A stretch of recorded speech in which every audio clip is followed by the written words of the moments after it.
ಬಳ್ಳಾರಿಯ ಸೈಕ್ಲಿಸ್ಟ್ ಮತ್ತು runners foundation ಆರೋಗ್ಯ ಮತ್ತು ಕ್ಷೇಮಕ್ಕಾಗಿ ಹಲವಾರು ಕಾರ್ಯಕ್ರಮಗಳನ್ನು ಹಮ್ಮಿಕೊಳ್ಳುತ್ತಿದೆ. ಪ್ರತಿ ವರ್ಷದಂತೆ ಆಗಸ್ಟ್ 3ರಂದು ನಗರದಲ್ಲಿ ಸ್ಟೀಲ್ ಸಿಟಿ ರನ್ ಸ್ಪರ್ಧೆ ಹಮ್ಮಿಕೊಂಡಿದ್ದು, ಇದು 4ನೇಯದಾಗಿದೆ.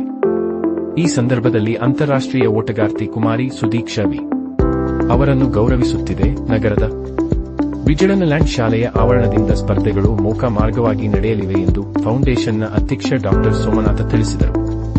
ಶನಿವಾರ ಬಳ್ಳಾರಿಯಲ್ಲಿ ಪತ್ರಿಕಾಗೋಷ್ಠಿಯಲ್ಲಿ ಮಾತನಾಡಿ, 14 ರಾಜ್ಯಗಳಿಂದ ಕ್ರೀಡಾಳುಗಳು ಬರುತ್ತಿದ್ದಾರೆ.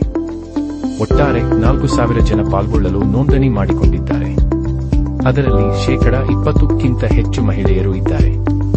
ಸ್ಥಳೀಯರಿಗೆ 4 ಮತ್ತು 5ನೇ ಸ್ಥಾನದ ಬಹುಮಾನವನ್ನು ಕಾಯ್ದಿರಿಸಿದೆ. 5.25 ಲಕ್ಷ ರೂಪಾಯಿ ಒಟ್ಟು ಬಹುಮಾನ ವಯಸ್ಸು ಮತ್ತು ಪುರುಷ ಹಾಗೂ ಮಹಿಳಾ ವಿಭಾಗದಲ್ಲಿರುತ್ತವೆ ಎಂದು ತಿಳಿಸಿದರು. ಇದರಲ್ಲಿ ಪಾಲ್ಗೊಳ್ಳುವ ಕ್ರೀಡಾಳುಗಳಿಗೆ ನೀಡುವ ಜೆರ್ಸಿಯನ್ನು ಇಂದು ಬಿಡುಗಡೆ ಮಾಡಲಾಯಿತು.